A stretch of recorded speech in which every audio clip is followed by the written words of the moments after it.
Like I said before, I'm a big fan of the Federer support because of his consistency and his ability to continue on through the team fight. With other characters on the support role, you kind of just do your thing and then wait around for your cooldowns to come up a second time. Federer can do it over and over again. Can Rival do it over and over again? Let's take a look as they jump into picks and bans right here. Rival will be on the secondary side, as Space Station have the option, and they select to go for the first pick.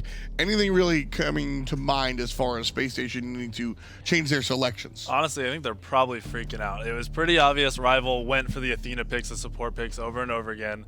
You feel like SSG kind of expected it, couldn't do anything about it. When that happens to you, you reevaluate your whole draft. They'll probably come up with something completely different. Probably won't be team fight oriented the whole game. They might look to split up fights and go for the small engagements. SSG adapting immediately to it. Opwash is the first god taken away. We haven't seen him taken away in the first round ban probably ever throughout this week. SSG realized that was the key problem to that draft, was that safe backline mage. Important. Really important. We talked about this before the match. Dimmy still all smiles, kind of keeping the team in the game mentally.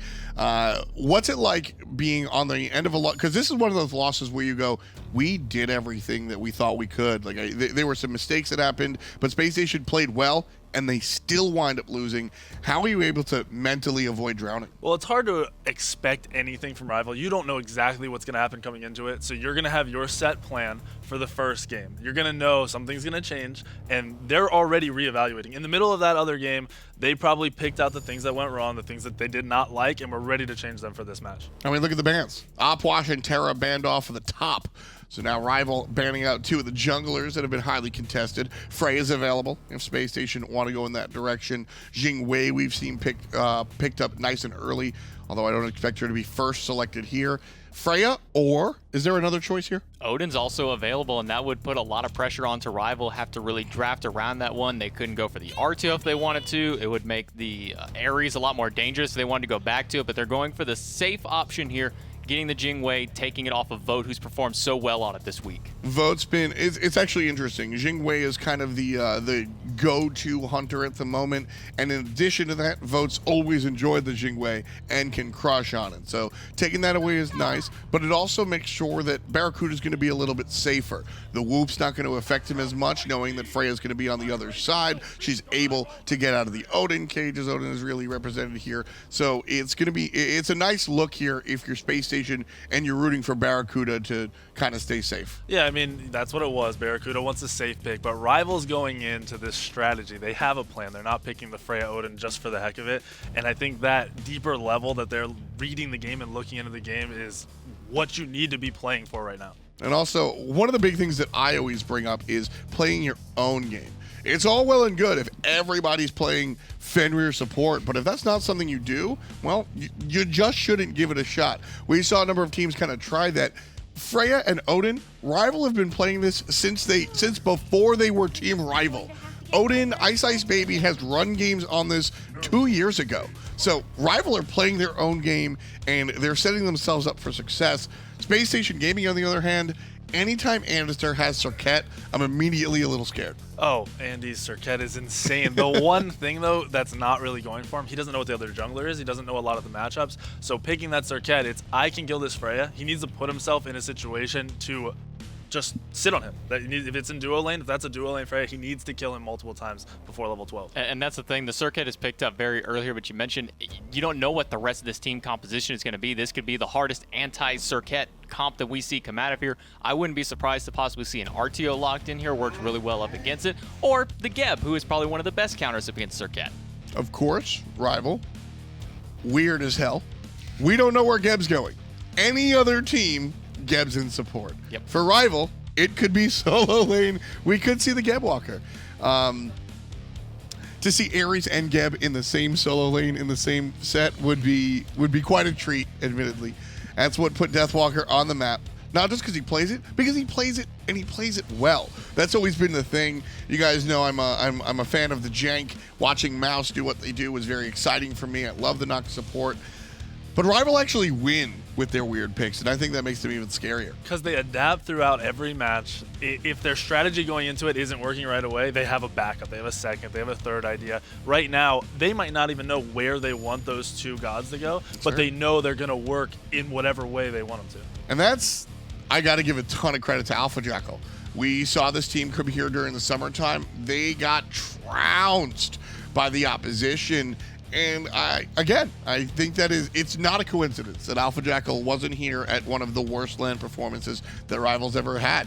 It's very, very obvious to me at least, and hopefully the fans at home, how much impact a strong coach can have. And I think that's why Spacestation Gaming fans should be happy about dimming. And I think this ban here on the Giannis from Rival is a real recognition of Venenu hit like a truck. He missed through space and time in the one team fight by the Fire Giant, and he still put out 2,400 player damage. How do you miss one of the hardest hitting ults like that, and you still do that much damage? Getting rid of him, a very smart call. He's one of the better Giannis players still out there. I love this ban. Again, Rival kind of making the edit. We won, but that is one of the bigger conversations I think that teams need to have.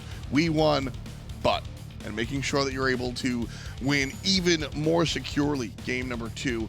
Certainly what Rival's looking for. Second round of bans already done as far as Rival's concerned. No Giannis and no Sylvanas. SSG on the other side, they're banning out the Zeus, and they're giving some thought to their 4th ban. Yeah, they still need a mid laner right now. They're trying to, it looks like they're trying to avoid a lot of the 3v3 fights. The Sylvanas is insane in the 3v3, the Zeus, Poseidon now. They're all scary gods in those fights. You know, there's a mentality here where you just let Wlfy play the Poseidon. The Poseidon has not done well for Rival, and it's been a really big deal. Awilix. Love it. Really? I like this up against Serqet. One of her big things is to jump in or jump out after she has gone into, and Awilix is the perfect counter matchup to that, as well for Jingwei. When she goes up into the air, yank her back in. I love Awilix in the world of Odin, both against and with Odin, actually. Odin tries to initiate it on you. You pull him down and say, no, thank you. You're on Odin's team, and they try to jump out of your cage. You pull them right back in. Odin has been a focal point of this LAN. Why has Awilix been so ignored? I think it's mainly this team comp right here. They have a lot of delay in the comp. The Odin can be used aggressively, defensively. You have Geb ult to peel and reset. You have the shield. You have all these disrupts that if Awilix is able to come in after beads are down and pull somebody, or even if you're using Awilix as the beads burner and then your Geb is going in, they're done. They're dead. It's just fantastic grouping. I like this thought about tier here. Spacestation Gaming, I know exactly what this conversation is. They really want to pick tier, but they're afraid that Rival might do something weird and still have access to RDO. If this is a different team, I think they've already locked in tier because they're not going to have Geb solo RDO support Odin jungle. That is a possibility for Team Rival, and I think that's why this conversation is going on. I feel like Rival might have just made Aquarius very uncomfortable. I really think they're all debating what he should be playing, and he's unsure. And he's going to make something work, but does Rival have that deeper layer I've been talking about to just full counter it like RDO? What if it comes out? Tier is the selection here. RDO available. Ares also available. That was Tully likes to talk about how he played Ares solo versus the tier. That was 100 years ago. But it is still an option as the Ares Walker has come out. Rival now giving discussion. And of course, as we noted a number of times, this team's so damn flexible, we have no idea where anybody's going.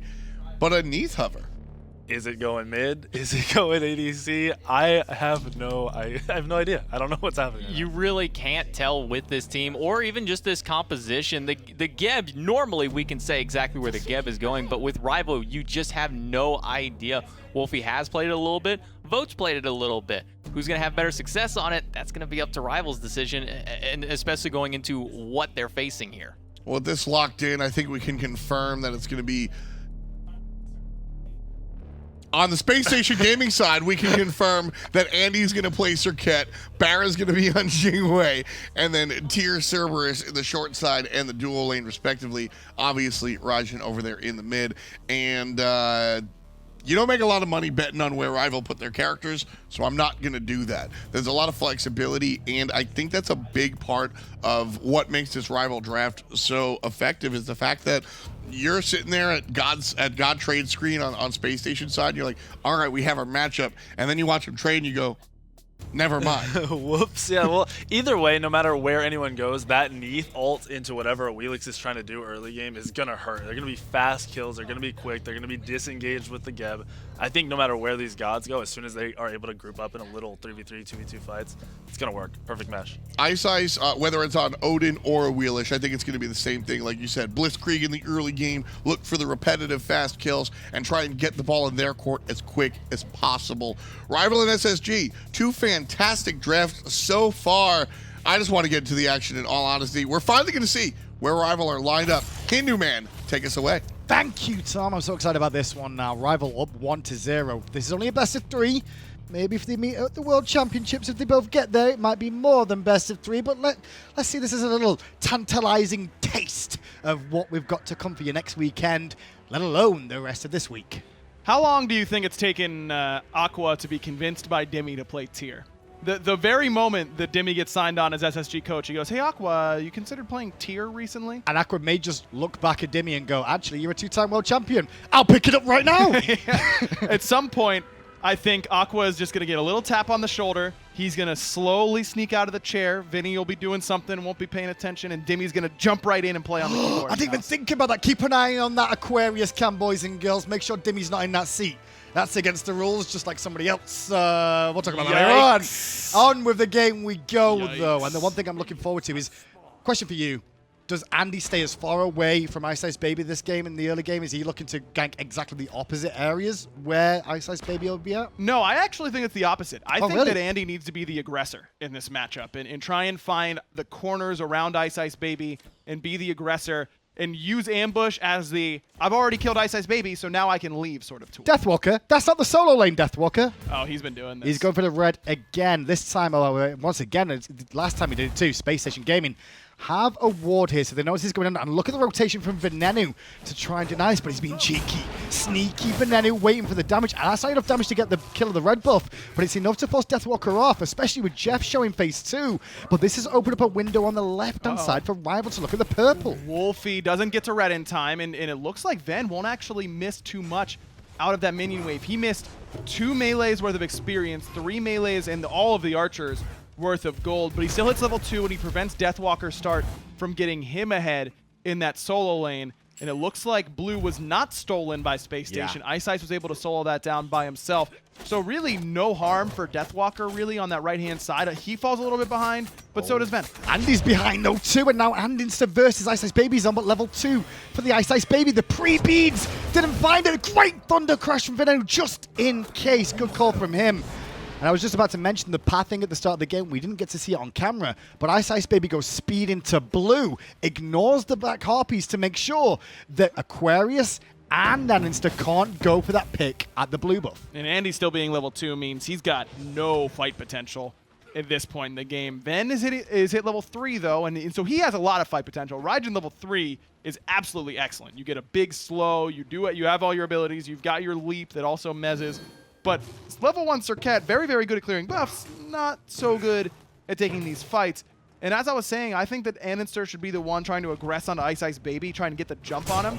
It'll be difficult if he's behind to really take those fights consistently. Callus being a pain in the backside right now, making sure it's awkward for Spacestation to get back to this wave, and Vo's there looking for a cheeky bit of a pop on BaRRaCCuDDa, won't find it. Instead, Jeff will eat that for the time being. However, that's the thing with this start that we see out of Rival with Deathwalker coming to the duo lane. They've really looked at all the options of what could happen off the back of this, and they've analyzed it correctly and gone, well, even if Deathwalker doesn't get it or this goes wrong, then we can get purple and put pressure there. Well, what happens on the solo side of things? Well, we'll do this rotation instead. Well crafted from Rival. I don't think that it's fair to call Smite particularly snowball-y right now at the overall pro meta. I don't think that's the same for just the duo lane. The duo lane can really snowball. Nice play from Jeff there, securing that purple for his team. Gets banished after the fact because they know the Armada, not the team, are on the rotation from Spacestation from the mid lane. But all BaRRa has to do is wait to agility until knockup is used. And then he's able to get on the other side of Rival, start body blocking them, but he jumps the gun a little bit, uses agility, and then Kalas knocks him up mid-dash. That's irrelevant. It's just that BaRRa didn't have it available to get on the other side of Rival. I think he could have slowed them down enough. So Rival get away with a little bit of murder there. Not much of murder, I should say. Probably like, I don't know, assault. Oh, that's not too bad. Here's what I was saying, though, is that the duo lane, you can really snowball the duo lane right now. Sure. You can consistently get on top of red buffs and purple buffs and set the enemy duo behind because it's the only lane that's consistently duo splitting their experience in gold. That's what Deathwalker's rotation there is designed to do, is to stand on the red, take that experience away from the duo lane. He's also picking it in a position where you expect to get lane pressure because you have the Freya, so then you can invade purple. So now, Jeff and BaRRa have been devoid of 2 buffs on that side of the map in the early game, and if everything goes according to plan, Vote's got a red buff in tow. Vote was able to get his own red, so he still gets at least part of that, but this duo lane from ahead of Team Rival should be pretty scary. Oh, do they spot iceicebaby there? Because he was just on that rotation over. Has hit level 5 on this Awilix. And we know that if you look at Space Station's composition, not a single one of them was to get hit by this gravity surge. And a lot of them are really struggle against it. Serqet and Jingwei specifically. I think that Awilix is definitely still a viable counter strategy for a lot of what teams are picking. I was begging CLG to pick it in their setup against Rival when they had all those great leaps and Odin on their side. This is a tried and true strategy that we used to run in the SCL all the time. You pick Odin, they're going to pick jumps to get out. And then you pick Awilix. And that's exactly what we're seeing here. Spacestation Gaming then have to be very careful with their decision making on when to engage, when to leap. And also whether to just sit in the ring sometimes and not try and get yourself out of danger. Going to be an awkward test for them. However, game 1, Space Station got off to a great start. The composition was a little bit different, though. It was very much a let's all use our ultimates and find the picks together. This time round, we're really looking at Andinster to try and make something happen somewhere. They're kind of swapped in this sense, in my mind. Rival's got an excellent 3v3 fight. Yeah. It's super annoying to get away from this Awilix as a Serqet or as a Cerberus. All of that is very true. But the team fight could potentially lack because Awilix is not a very good team fighter. She really has to position well in those. Oh, actually used by Venenu there to try and secure this red buff for his team. And at the end of the day, well, I don't think he did, unfortunately enough. I think over the wall, Wlfy got enough damage on it to make sure that Rival stole that away anyway, so Venenu's ultimate was for naught. I don't know. I thought he got it. He used Psycho Drums as CC immunity. He's just not getting it. He might be leaving it for BaRRaCCuDDa, or he might be leaving it for later, or you might be right. He might not have gotten it at all. But good choice by him either way to use Psycho Drums as CC immunity instead of the purification beads, because as soon as iceicebaby knows you don't have beads, he's going to be all over you. Oh yeah, that's for sure. 6 minutes in though, no kills so far, but this is kind of what you expect between these two teams as it stands. The solo laners won't really be able to kill each other unless somebody shows their face. Andinster is now here. Ultimate used. Deathwalker still has his leap, however, and can get away. No chase from Andinster, funny enough. I guess funny enough is because he knew the rotation from Rival was going to be waiting. I think that Andinster's CC chain there was a little bit off. If you feel like you can guarantee all 3 hits of your combo, which is Cobra's Kiss, Deathbane, and Last Breath, then you hold Cobra's Kiss for last because it guarantees your auto attack. Now Deathwalker was pretty DR'd because of the Fearless. He would have been DR'd off the stun, so he's already at the point where it's going to be difficult to get. Bo's looking for a kill here, trying to get the one onto BaRRaCCuDDa. I don't think he had the damage for it, but he will at least get the airstrike out of BaRRaCCuDDa in trade there. Important factor on that one. At the same time, as long as you were talking, iceicebaby did lose his beads in the jungle to Andinster, so that just might keep him a little bit further back for now while he waits for that relic to come off cooldown. I think without the Neith on the side of Team Rival, that Andy would have gone for Blink, because I think it's that important for him to be the aggressor. Low mana for Aquarius. He just got a little bit there at the best possible time, though, just to get him out of the danger zone. The tick of the mana from the blue buff was enough to get him the Lawbringer to survive. I love the way that we've seen Aquarius play this lane. He's been able to survive, play well, and also almost every time we tune in, he's in defensive stance. That's really critical to give yourself that extra bit of survivability in that lane. Now, he probably doesn't have anything in change stance quite yet, but it's a good habit to form because just being in this backhanded stance means that once he starts putting points in that 3, he just has defense. This ability is insane. It's great, but the problem is the other 2 abilities are so good for dealing damage and sustaining that you can't really put the points into it early. But the protections will become useful as the game continues and makes Tyr a very dominant, strong target. There's not a whole lot of CC for him to deal with, in all fairness, though, is it, Tyr? Which is one thing that Tyr doesn't really care about, is CC. No, not at all. Knockups he does care about, though. That's Indeed. something that his passive does not affect. And Banish. And Banish. So of the CCs that do affect Tyr, Rival's gotten a decent amount of them. But the big reason we see it here in my mind is because he can get out of Odin cage without simultaneously getting a Awilix pulled. You're CC immune during the entire duration of Lawbringer, so you can get up and out of the cage and not have any threat of Ice pulling you back. And iceicebaby on the left-hand side. Now just rotating around to see how BaRRaCCuDDa was doing. Wlfy aggressed in the mid lane by the Thunder Crash of Venenu because Andinster was just waiting in the wings for a potential fight. But a quick backflip and it's all safe and dandy for 2 seconds time. However, Deathwalker, Venenu just Thunder Crashed. You saw him do it, but it's just up in time. Bird Bomb doesn't find a home, and he just walks out of tower range. And why? Look at Andinster. He's got no dog in this fight at all. He knows speed buff is coming up. I don't think there is a ward there from Space Station. Great recognition from Andinster that Ven is either dead or alive, and we're not winning the fight either way. Let's just steal some farm. Aqua's all over these back camps. They are really dedicating themselves to set Ice behind, and Andy's still here. Ice not happy with the speed buff start. He's like, hang on a second, is this not spawning? Nope, because Andinster has it around his waist, and you're completely right. Rival overextend. They don't get punished for the overextension or the tower dive. They get punished elsewhere, which is in the objectives. The speed buff, the back harpies, denying some farm where possible. Deathwalker's a little bit far forward here, and Andy is on a rotation, but I do believe there's a ward that he's just stepping on right now, so Deathwalker should have a clue this is going on. Last breath's right there. Deathwalker has the full combo. No ult for him either, and he just needs to get that auto. Good use of the shield, though, to prevent some of that poison damage. Meanwhile, BaRRaCCuDDa has got an army on him. Great ultimate away from the Cataclysm out of Callus. Meanwhile, Deathwalker's still alive on this right-hand side as Venenu gets the full drums of war off into Callus's face. He's just too tanky, and Deathwalker has just done it, and now he might actually go. Oh, he's going to win time! You jammy dodger! Oh, that was close for Andinster, slamming on the cage. Let me out of here!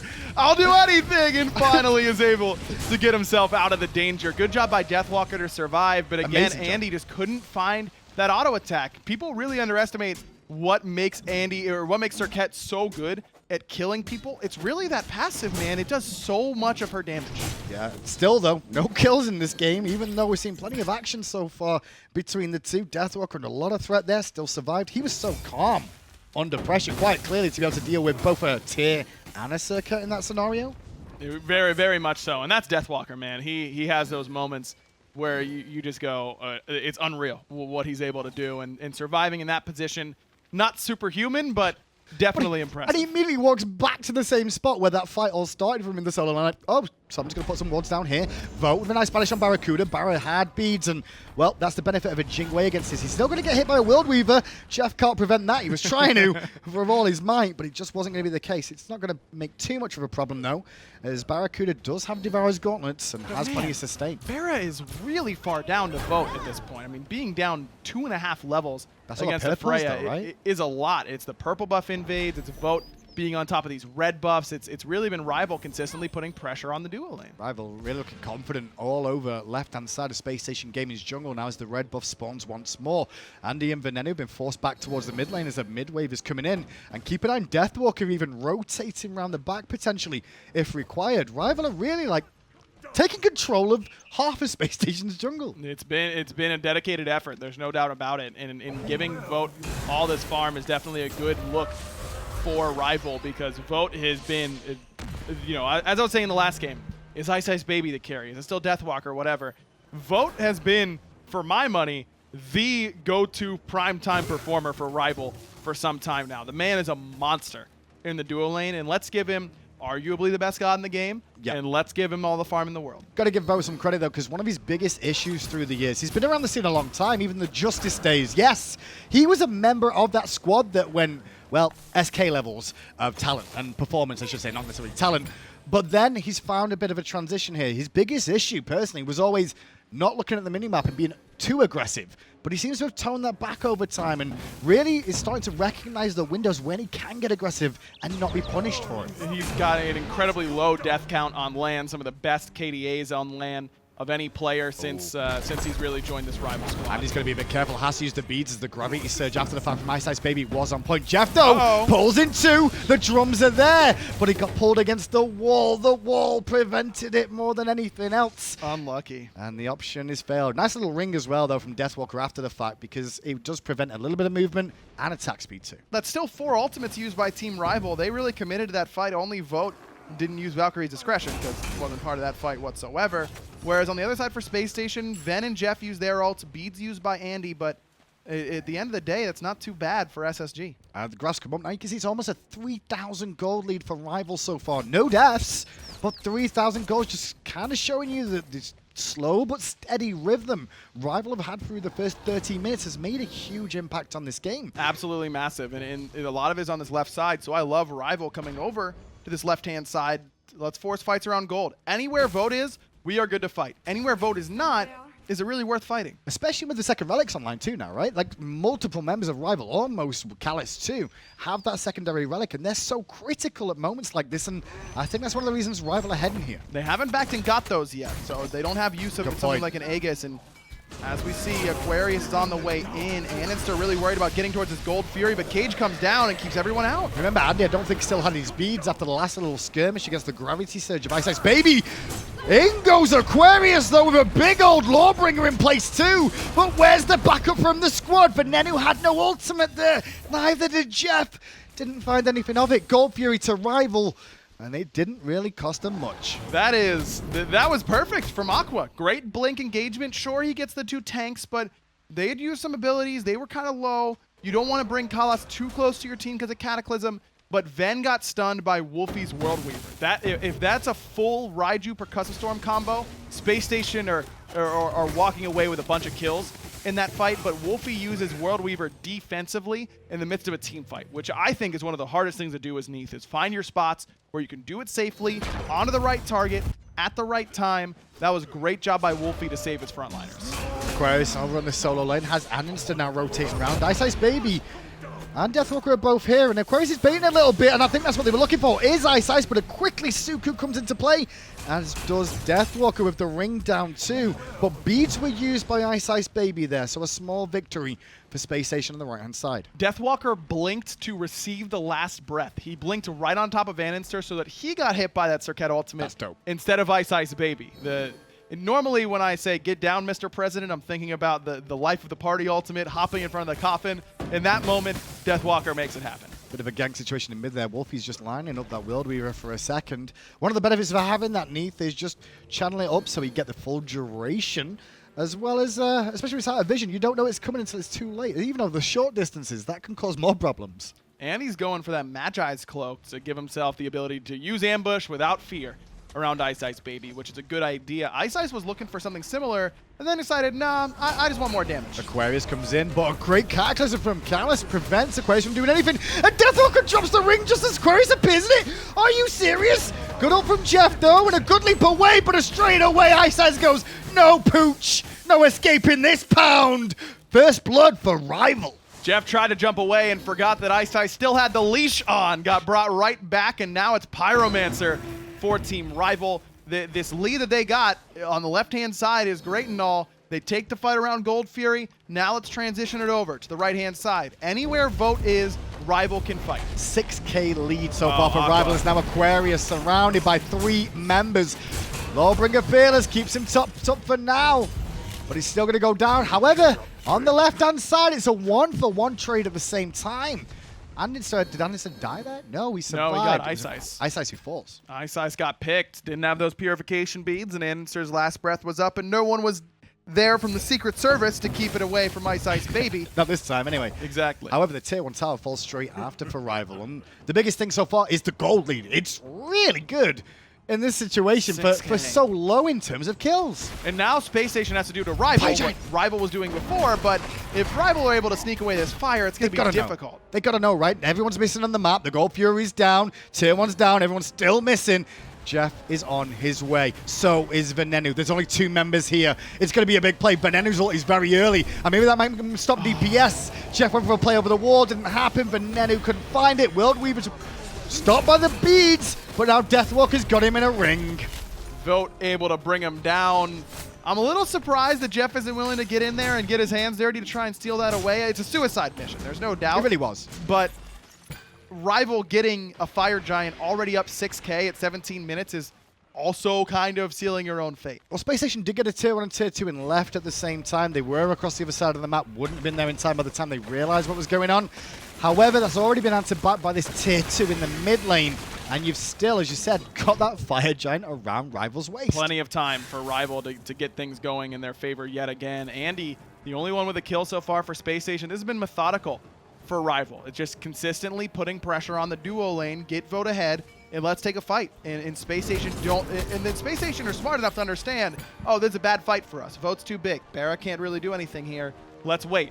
But Rival says, go ahead and wait. We'll just take this and a little bit of that. And then you all of a sudden are looking at a 7K deficit, and the enemy team has a Fire Giant. There's only a couple of Tier 2 towers remaining, 2 in fact, and just that one on the left-hand side of a Tier 1. And with the Fire Giant around Rival's waist, is this the time that you start going for these towers? I mean, it's still only 18 minutes in, right? Yeah, absolutely, because your lead isn't going to get bigger on its own. But my rank team just goes back to farming again, right? Yes, they sure do. You split up and you go back to laning phase once you get that Fire Giant. I've just seen a lot of streams, you know? It's a different, well, it's a different game, you know. Gotcha. Ranked is a different beast, to say the least. What a beast. Gold Fury is going down right now for Rival. At the same time, they're taking the Tier 2, Tier 1 on the left-hand side with Vote and Callus. Right-hand side, Spacestation are doing what they can, taking a Tier 1 before the Phoenix defense begins. When we look at the Phoenix defense, though, I see 3 blinks on Rival on a Geb and an Odin specifically that are great for initiating. Man, this is going to be tough. Ven doesn't have beads for 45 seconds. He's back to base now alongside Andinster. They got that Tier 1 in right, but not enough time to get the Tier 1 in left. Keep an eye on Callus. He could be the real initiator for the time being at the moment. Only 3 members here on your screen because Venenu's just a little bit off screen for Space Station, trying to stay relatively safe. If they spot him and BaRRaCCuDDa or 2 members group up, you'll see Callus go. Focus will be on Jingwei at the moment, but instead Callus going to walk up and tank the Phoenix. Minions on the way. Callus tanky enough just to weather the storm for the time being as the minions get there. Now Station turn up. There's the cage. JeffHindla knows he can't really jump very easily, but Aqua goes right into that back line and disrupts all of Rival. Good little knockup from BaRRaCCuDDa after the fact, but Rival just walk away quite happy for the most part. Did use Calisol and Odin Ring here, so the stun and ring not available. Still though, anyone jumping in, anyone up in the air, keep an eye out for that gravity surge from iceicebaby. Aqua's blink is down, but still has Lawbringer, so he can still get into that backline pretty easily from this position. Now it's Deathwalker's turn to walk in. That prebees from Venenu a little bit too early. He was worried about something that wasn't really there for him. And now the ultimate from the Stygian Torment was good from Jeff, actually. Whoa! They caught Rival with their pants down for a second, and now Space Station get 2 kills. Can they chase it down? That's the question. Vote and Deathwalker have plenty of distance between themselves and SSG, and Sprint's already been popped by Space Station. I don't know if they're going to get anything out of this, honestly. I mean, maybe a Tier 1 in the mid lane. They're going to run them all the way back to base, though. But by that time, they're going to have to cool down themselves. Andy's still going in, blinking on Vote. Oh, Good yeah. ring from Deathwalker. Lawbringer's there. Deathwalker juggled in the air. Still healthy enough as Vote escapes the ring. While this is going on, the sneaky scumbag that's iceicebaby is routing the backline. Venenu used his beads in the fight earlier, and iceicebaby saw the window and took it. It was a bait from Rival, and Spacestation Gaming, for all the good the defense did, it doesn't matter now. iceicebaby still alive. Ven he had Aegis, Graham. He had it. He didn't know it was coming, man. He just decided that, yeah, I could take 4 shots from a Rod of Tahuti level 20 Freya. That won't be a problem, will it? I'll just take 800 from Valkyrie's discretion, and then iceicebaby says, thank you very much, I'll blink in. Good communication by Rival, but the door's left open because Ven decides that he can take that damage. So when Space Station get aggressive there after getting the 2 kills on defense, right? Their game plan must be, if we can get a pick here, it staggers Rival having the whole team, so we can potentially look at a Fire Giant 4v5, right? Is that what the situation call was? Exactly, and they knew that they had some options with tools to get in there. But it's just that taunt from Andinster was sick. That is beautiful. But at the end of the day, Ven just has to be more wary of his health bar and not just take all that damage. Look, the analysis there isn't pretty. It isn't glamorous. It's pretty simple. Freya ult does a lot of damage, and you shouldn't take it. Especially level 21 at full build too. You're right on that. Right-hand side then, Rival still with the power play at the moment. The Fire Giant has worn off, but they've got the map advantage to look at the final Tier 2 that Space Station have standing. Deathwalker going to start up the Fire Giant now, and I don't think Space Station is going to be able to do much about this second Fire Giant of the game. Hey, do you think you want to take 880 base damage plus 120% scaling? I mean, if I'm a tag, sure. If I'm a, I don't know, level 15 mage? Probably not. Probably not. Probably not the best situation. Venenu then on the back foot, and People may look back at that like you're doing now and call him out for it. They're not out of the tournament if they lose this Space Station Gaming, but it's looking like Rival are putting themselves to Worlds right now. Great blink from Callis, great ult from Andy in response, but it don't make no difference. Rival get a kill, 4v5, and now it's only Phoenixes and 4 members of Space Station to deal with. And he couldn't get out of combat long enough to use the blink in order to get away. Colossus Cataclysm down, but doesn't seem to be a big deal. Even with Rival losing 3 ults to pick Andinster, a 4-on-5 when you're this far ahead, who needs ults? Callis just rolling on through. He's happy enough to tank this up if he needs. Deathwalker, look where he's positioned. Venenu knows it though, as does Aquarius now. Deathwalker going to be going on Venenu, look to put some beatdowns on. Venenu figured about leaping away and will do so. Ring was kind of wasted there, but it's not because Rival is still causing problems at the Phoenix. Boat got up right on time, and hey, Valkyrie's Discretion doing work again. What do you know? Venenu keeps himself safe with a nice taunt off Tycho Drums, but at the end of the day, Rival only have 1 Phoenix to go. I think Rival looked themselves and went, can we just end now? And they're like, well, we don't really have the right minions for this. There is 4 characters alive still. A little bit more respectful as they now look at this left-hand Phoenix, already down to half health without minions and the backdoor protections removed. Venenu trying to get good damage off onto Vote, and Vote took a lot more than bargained for there. His bead's now been used in this fight too, as now Andinster has to get out of the engagement as Deathwalker marches on with the whole of Rival following him. Aqua low, Cage back up, Venenu can get out. JeffHindla may not be quite as fortunate. Jeff falls to Deathwalker, and the left side Phoenix falls to the rest of Rival. And now there's no minions though, but I think they might feel confident here. Rival heading into the base of Space Station Gaming. Everyone thought maybe this wasn't the year of Rival, but you'll be wrong about that. The game, the set, the match is going to go to Rival, and they will take themselves to hi-rez Expo next week. Space Station looks so good game 1. You can see it there underneath the surface of SSG, but ultimately not enough. Rival end up getting it done.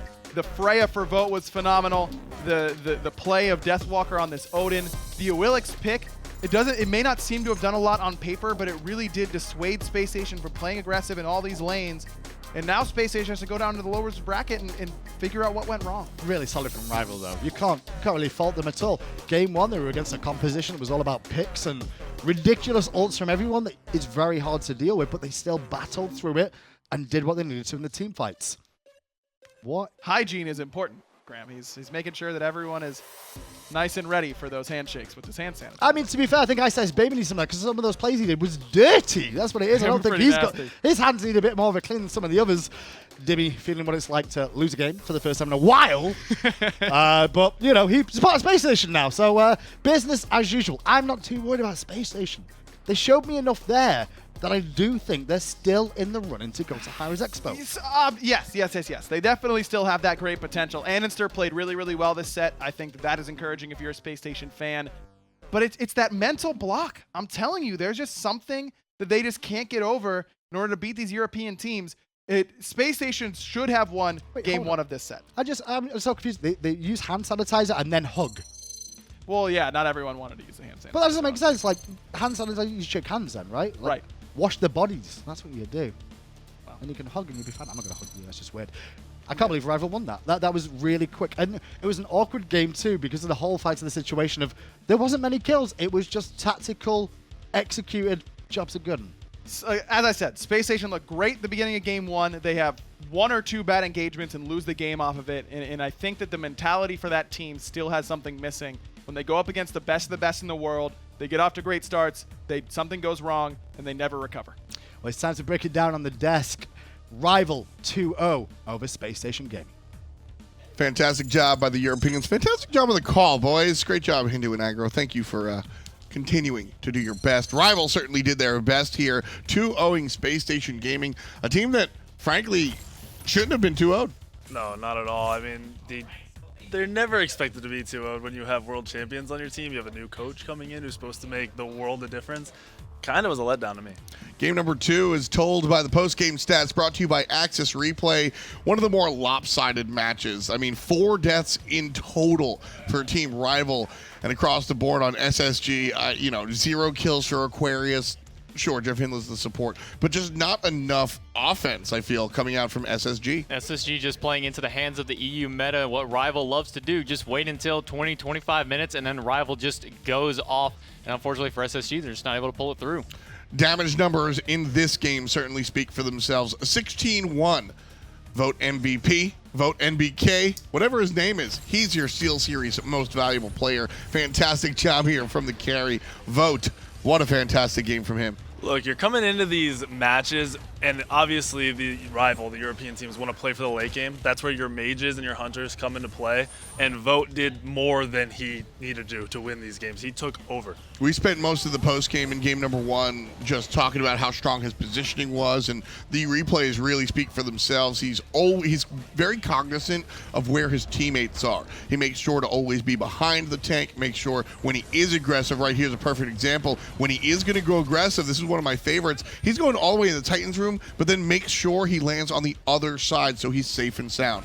One of the big things that I really got to point on that last one was the fight over by the top side purple buff. Vote was just left to free cast. Not only was it great position by him, I think it was also just a lack of awareness by Space Station. Look at that teamwork right there. That's something that I really love about Rival that we were talking about.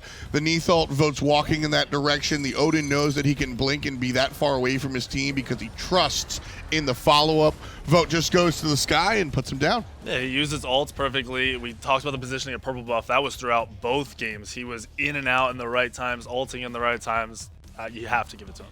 Well, Vote's looked fantastic in the Hunter role. We've got 2 members of Rival standing by. iceicebaby is here to talk about the post-game. Let's see what's up. Standing by with DreamHack bound Team Rival, looking very clean, hands included. Boys, game 1, Space Station got off to a really good start. Was there any doubt that you'd be able to come back and win that game? Game 1, they did very well. I think we were kind of unprepared for that style because they were really aggressive, and like I think we underestimated a bit the global pressure that they had, and it was really hard, the team fights, because the Shibalanki, the darkness, like it's hard to fight into that, but thankfully we had put shoot, so it kind of balances out the team fight potential that the Expo would provided. Well, I want to bring back to game 1 a little bit more as well, because I feel like the game wasn't going in your favor for quite a long time in that, up until about a Pyromancer dance that happened between the two of you. And then they had it for a minute, then you guys had it, and you end up securing it and winning the fight after the fact. Was that luck-based, or did you just realize that was an opportunity? Okay, so we pulled Pyro. We wanted to do it in the first place, but then once they initiated, we said to reset it, but there was some miscommunication. So some people were staying on it, some people wanted to reset it and fight. So it was messy as hell at the start, but I think I don't know what did that much damage in the darkness. I guess the Upwashal. That kind of saved our lives. And then we just kind of, after I think we got a couple of picks, we just cleanly transitioned, got Pyro in the end, and since they all had to back, I think at the time, we got Fire right away. What about this this Ares selection? Is it only against the Terra? Why are you bringing it out so much? Well, I'm kind of a mean Ares, don't you think? Yeah, is that it? It is because of the Terra, though. Basically, there is a rule for Ares solo. It's if the opponent can't clear the wave without using a movement ability, so Cripple shuts it down, Ares can work into it. Because Ares kind of has doo-doo clear. You can't really do much up until like level 12. And if you shut down their clear, they're kind of equal to your clear, which is basically nothing. And well, I'll always like Ares in team fights more than whatever they have to pick. Is the hand sanitizer because you feel dirty for playing Ares in the solo lane? Yeah. I just wanted to check what that was.